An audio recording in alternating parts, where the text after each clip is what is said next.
कई बार ना मैं आपको कुछ कहना चाहती हूँ, बस यही सोच के रुक जाती हूँ, कहीं आप मुझे ही गलत ना समझ लो। ये टॉफियाँ तुझे किसने दी हैं? ये टॉफियाँ मुझे किसी ने नहीं दी है। ये टॉफी ना मुझे पापा जी की जेब से मिली है। और ये टॉफी आज पहली बार नहीं मिली है, ये टॉफियाँ मुझे हर रोज मिलती है जब मैं पापा जी के कपड़े धोने के लिए काम वाली को देती हूँ।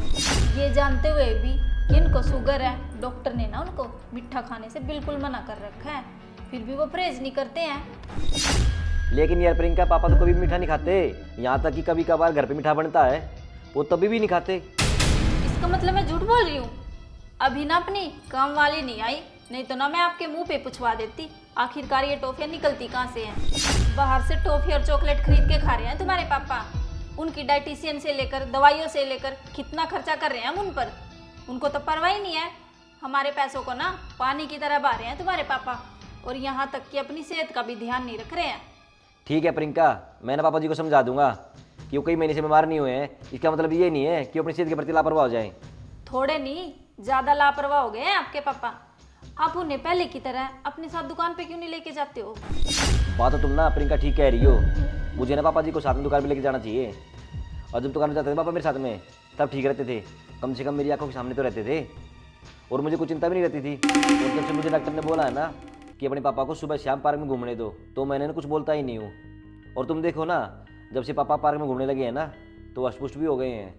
ये सब बातें तो ठीक है आपकी, पर वो अपनी सेहत को लेकर कितने लापरवाह हो गए हैं। और सुनो, आजकल तो ना उन्होंने दान देना भी शुरू कर दिया है अपने पैसों से।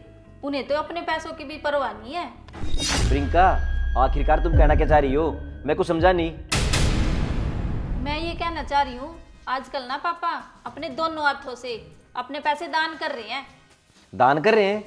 किसे दान कर रहे हैं? पिछले हफ्ते ना मुझे, जब मैं पापा के कपड़े धोने के लिए दे रही थी, उनकी जेब से ना मुझे एक रसीद मिली थी, जिसमें ना उन्होंने एक बैंक से दूसरे बैंक में पैसे ट्रांसफर कर रखे थे। रसीद? कौन सी रसीद की बात कर रही है? दिखाना जरा। ये देखो।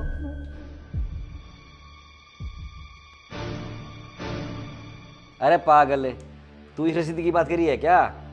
जब पिछली बार मैं दुकान सामान लेने गया था ना, तो मेरे पास ना मेरे बैंक में पैसे कम थे, तो मैंने पापा को बोला था, पापा कुछ पैसे ट्रांसफर कर दो, ये ना वो रसीद है।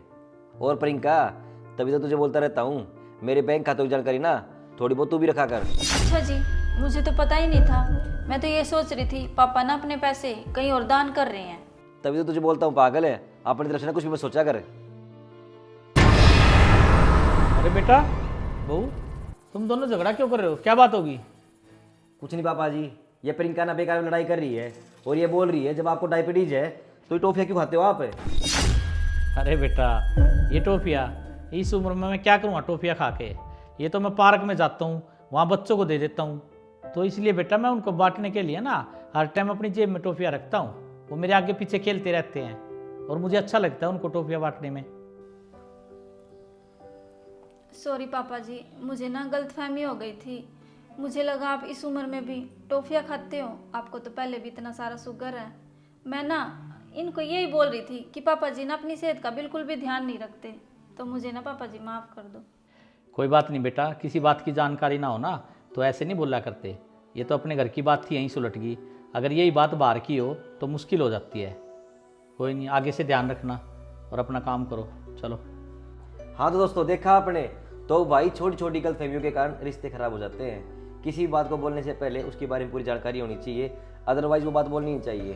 क्या आप मेरी बात से सहमत है? एक बार प्यार से कमेंट करके जरूर बताना। राम राम।